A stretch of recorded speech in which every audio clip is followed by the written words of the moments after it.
السلام علیکم ورحمۃ اللہ وبرکاتہ۔ بھائی نے لکھا جی سونا مرد پر پہننا حرام ہے، اس کی کیا حکمت ہے، وضاحت فرمائیں۔ بھائی نبی صلی اللہ علیہ وسلم کا جب حکم آ گیا، حکم آ جائے تو حکمت تلاش نہیں کرتے، حکم کو مانتے ہیں۔ آپ کا حکم کیا ہے؟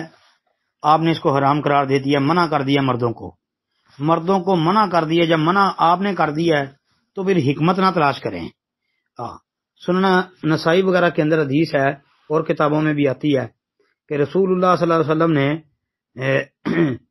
ایک ہاتھ میں ریشم ایک ہاتھ میں سونا پکڑا اور آپ نے فرمایا کہ اللہ نے میری امت کے مذکروں پر ان دونوں چیزوں کو حرام کر دیا ہے۔